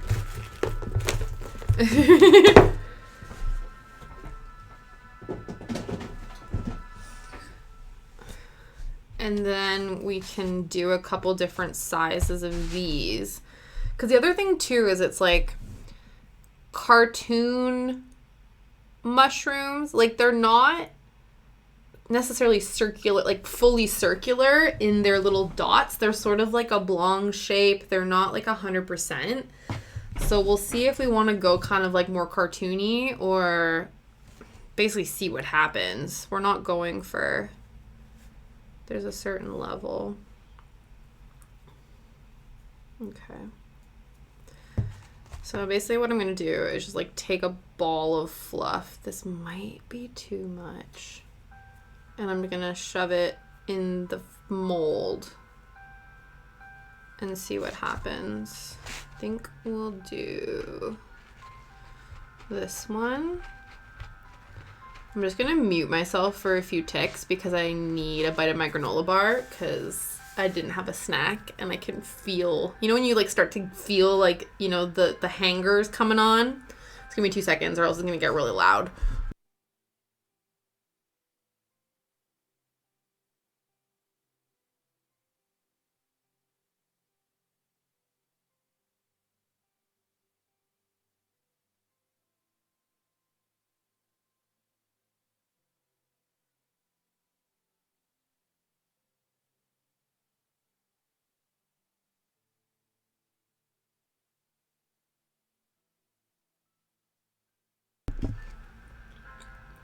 There we go. It was much better.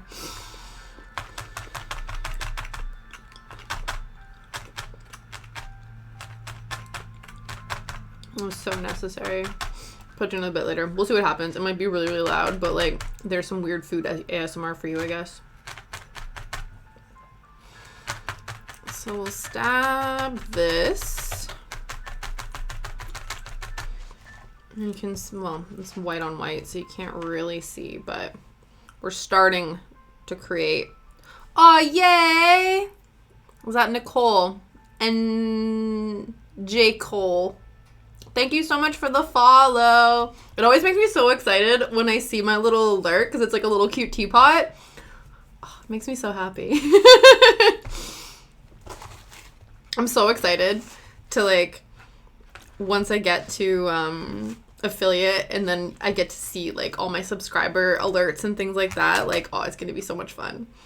It's going to be so much fun. I'm also really excited. Yeah.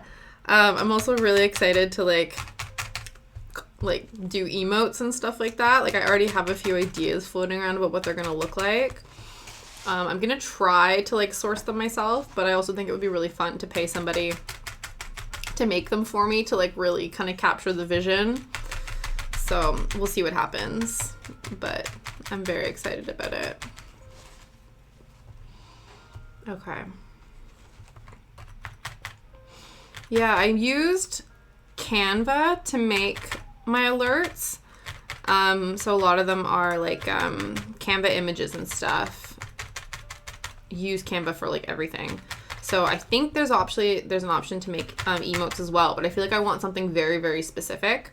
And so like it won't, like you can only do like, you know, my search function can only be so specific. It was interesting when I was looking for emotes and stuff because I definitely feel like I need, or alerts, sorry. I was trying to look for something that kind of resembled Shadow.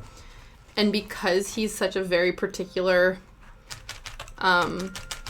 mix breed, it was hard. Like I couldn't find anything. I think I found the closest equivalent like cartoon version, but it was like a tanned looking dog, and I was like, well, that doesn't work. Like he that's not what he looks like.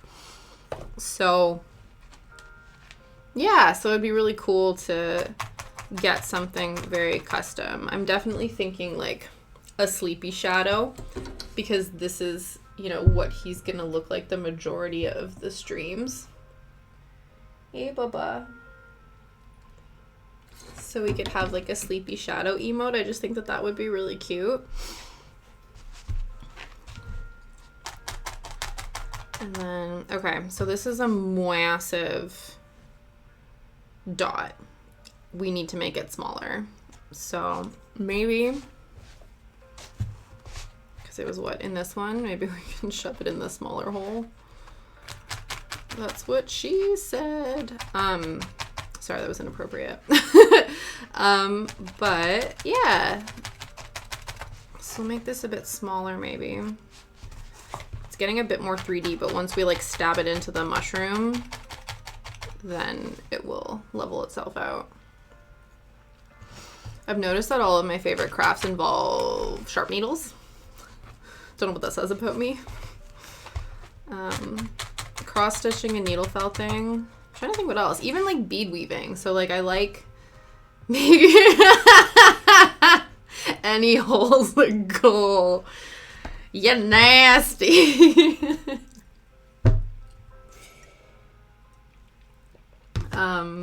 But yeah, like, all of them involve needles of some kind. I'm trying to think of, like, crafts that don't. I guess, like, if you're into, like, paper crafts, so, like, making cards or, like, scrapbooking and things like that uses scissors.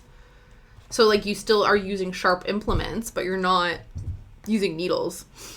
Sorry, I'm gonna take a bite. We're gonna try to not mute me and see just how aggressive this sounds, but my holiday.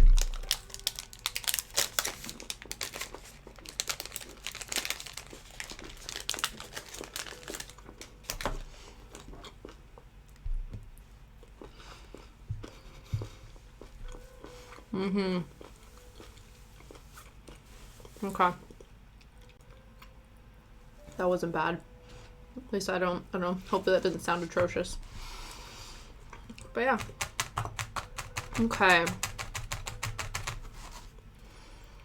I think... Honestly, that's literally needle felting in a nutshell. And anything, like, you just, well, I guess there's a little bit more finesse that goes into, like, cross stitch. It's like repeatedly stab something in an intricate pattern until it looks pretty. So there's, like, a little bit more rules to that. But, like, this is literally just stabbing something until it resembles a shape. And then it makes something look pretty. Okay, so this is our first, like, little dot. Our first little mushroom spot. I think here, once I start stabbing it. Sorry. Becky, behave. I'm just gonna stab you a bunch until you look cute. Yeah, no, it doesn't work that way. No, it doesn't. Okay. It's the moment of truth. I've decided that's where it's going. No take backsies. Once it's been firmly, like, fused with the other fibers, like, it's not going anywhere. So that's it. Moment of truth.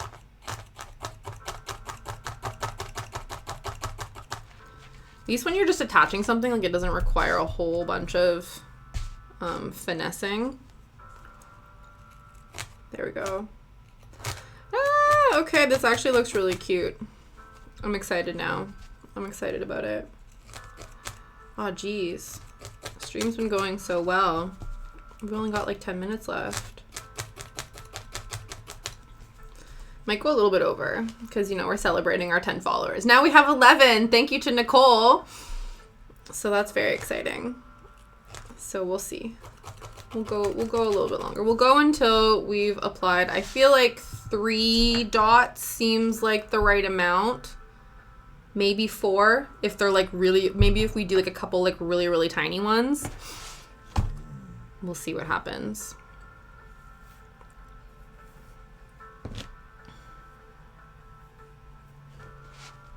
Okay.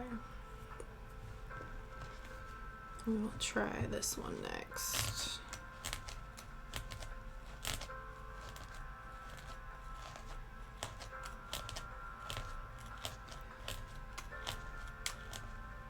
Yeah, I feel like that's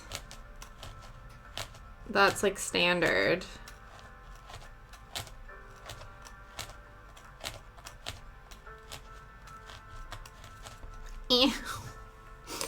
Okay, we narrowly avoided. I've definitely drawn blood with this thing. Let's not have that happen. Yeah, so we'll do 3. That seems like a good number. Still want to make them like of slightly varying sizes though. So I'll have like a little guy and then another big one, and yeah.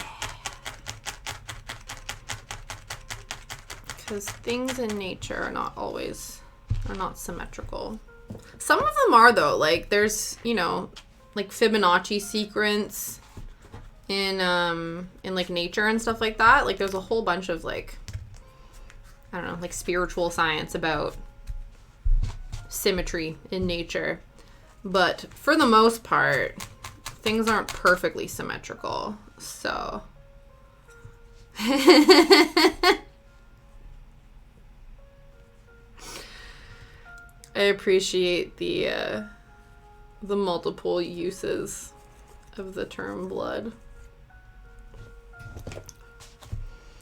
Now, could you imagine? I feel like it would be quite simple, actually. It's just red. It's just a red blotch.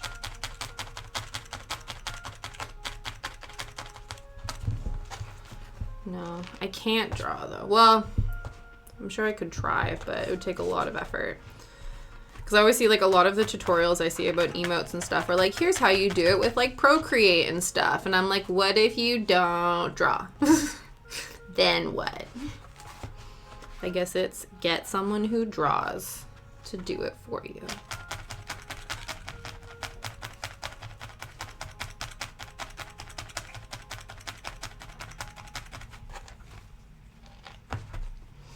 Maybe if I beg my brother-in-law to do it, he'll do.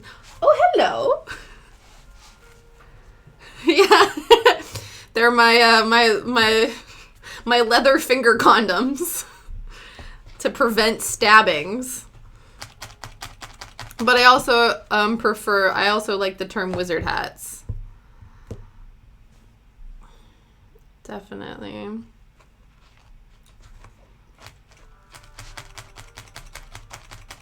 Okay, is this circly enough?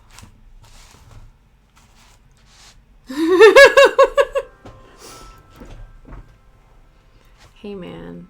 Okay. Where should he go, though? Because I feel like we're running the risk of it being, like, super symmetrical. And I feel like here is good. Maybe. And then, like, here. Yeah. Okay. Maybe I'll make the third one just so we can, like, conceptualize it, because it once they fuse, you cannot unfuse. When you make you can't. No, it's not how this works. But, like, isn't this wild? Like, just look. Like, okay, so we took a ball of this and a ball of this and stabbed the shit out of it for almost 2 hours and made this. Like, craft magic. Okay. Sure, this seems like a big chunk, but we'll see. We will see.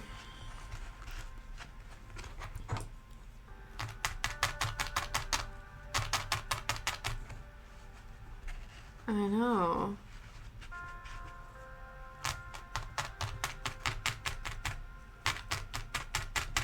Something that I need to, like, work to incorporate more is, like, crafting and witchcraft. Because it's, like, I think I saw, again, like, I made my little frag cross stitch. And he made it, like, the guy who runs the Instagram account made a comic with frag. And it was about, like, making art and how that's essentially, like, casting spells and, like, essentially, like, witchcraft, because you're setting an intention. Like, you're using tools and setting an intention, like, I would like to create this thing, and then it, like, brings happiness to people.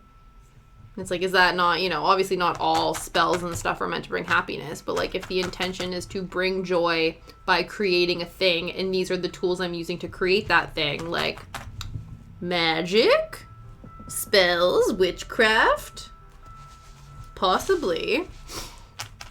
So, yeah.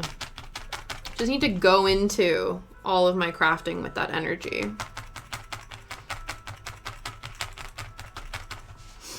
Oh, Shadow has left the stream room. He was tired of my shit.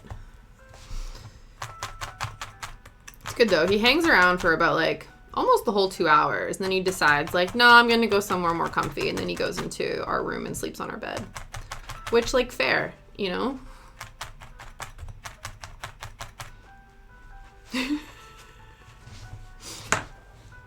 What, Shadow? Being tired of my shit? Oh.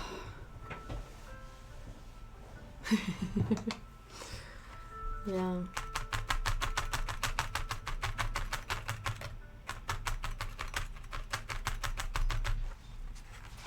Oh. The husband is home.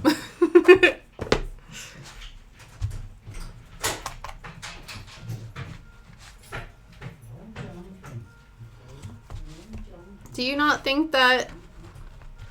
What, is it intimidating to think that you could be casting spells with your creativity? Or does that not make you feel powerful?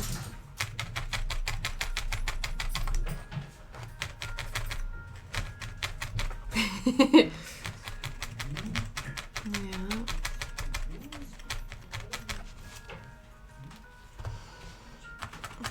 He has arrived. Okay. Now is this one too big? Yes. We need to shrink this bad boy down. Might be. Sometimes what happens though is you have too much and you can't take it away, so you just have to make something else. It's the real one. It's the, yeah. The real humanoid creature that is the husband has arrived home.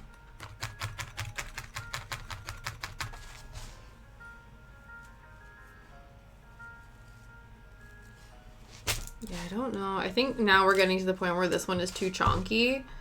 And so even if I do break it down... maybe I don't hate it, actually.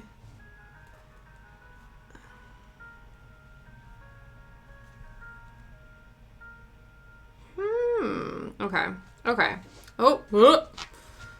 We'll see. We'll see how it goes. We'll try to round this guy out and, like, make him a smidge smaller. We shall don the wizard hats.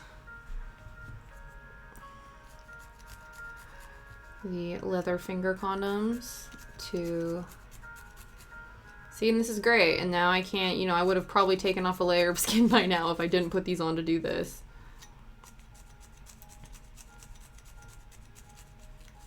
Okay.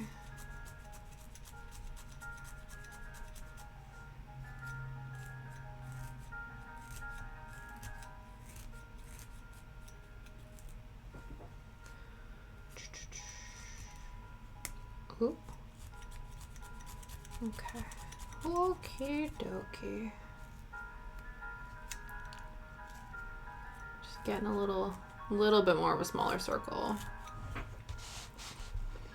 And then I probably shouldn't have stuck the first one down. I probably should have just made all of my circles and then, like, you know, smushed them around. But we did what we did, and now we gotta do it.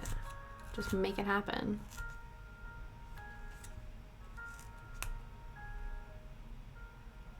Okay. Keep hearing, like, flicking noises, and I'm like, oh, I'm probably stabbing the little finger thing, and then I hope I don't break the needle. But if I do, I have a giant, like, case full of more. Let me show you this. Let me show you this. All the stabby things. So I haven't had to replace one yet, so I don't have to worry about that. Okay. Okay. So this is what we possibly have going on here. I think that's okay. So it's not like super symmetrical. It kind of is, but the mushroom splotches are different sizes. So Shall we do it? Let's do it. Let's do it. Okay. Okay. Start with this guy. I'll put him right on the edge here. Hopefully. There we go.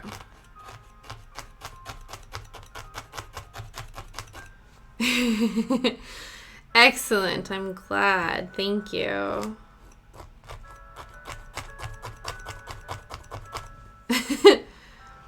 Aw, see if I... Part of me was debating, and there is probably, maybe not for this one, but like making the stem thicker and then sticking a little face on him. And then he truly would be a mushroom overlord.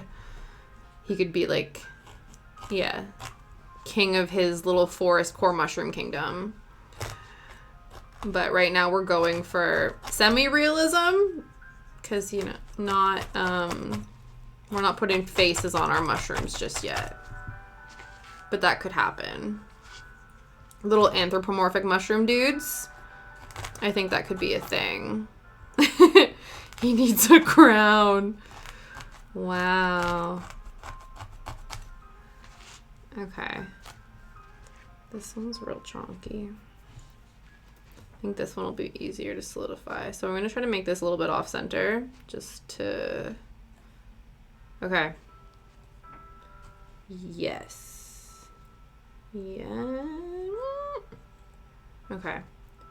Here. Yeah, that's it. We've decided. It's happening. It's happening. I've never seen a single episode of The Office, the American or the British version, but I feel like all of the memes are just so, like, transcend all culture and it's just in all of the things, and so it's very easy to reference them even though I have no concept of the actual context in which they came from,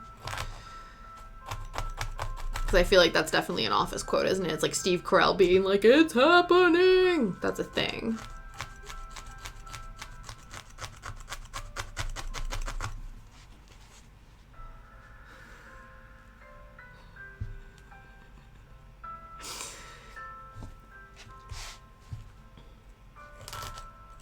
Listen. Between stabbing people and talking about mushrooms with faces, I feel like we are getting a little out of hand here. This is supposed to be sweet and wholesome Forestcore content. And I don't appreciate the salacious information going on in chat right now. Just kidding, I love it all. You've watched them both, yeah?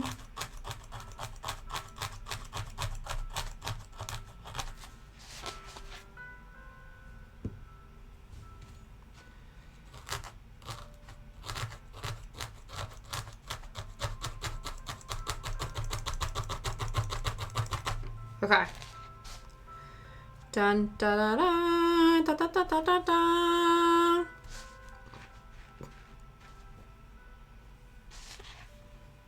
Cool.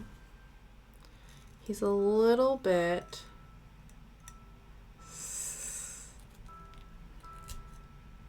No. I want you here all the time, Becky. Listen. No, I love it. I love it all.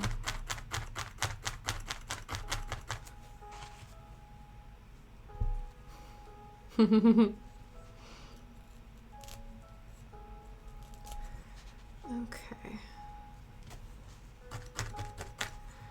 Cool. We're done.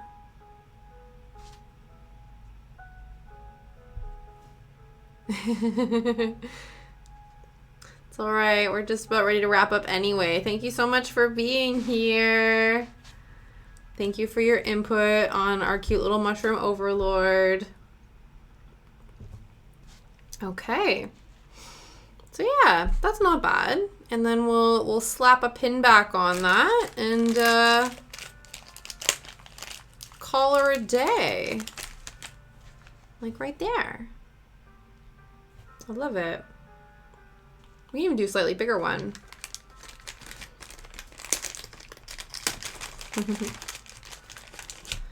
Yeah, that would definitely work.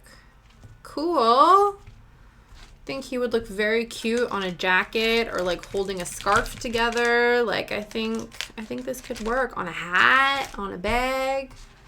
That could work. Awesome. All right. We've finished our first needle felted mushroom boy. Thank you guys so much for stepping in and helping me celebrate my 10, now 11 followers. My goal now is to get to 20 by mid-February, because if we want to get to 50 by my birthday, we kind of have to like up the frequency of which these things happen. But I'm grateful for any and all of my followers and my friends. But yeah, so next stream will be Tuesday, 3 to 5, and we'll be back to cross-stitching. We'll be working on our Enfield Horror Cryptid. And then, yeah, Thursday will be needle felting Thursday. And then Tuesday will be cross-stitch Tuesday. And we'll see how that goes. Awesome. Have a lovely weekend, everybody. Thank you so much. And I will see you on Tuesday. Bye-bye.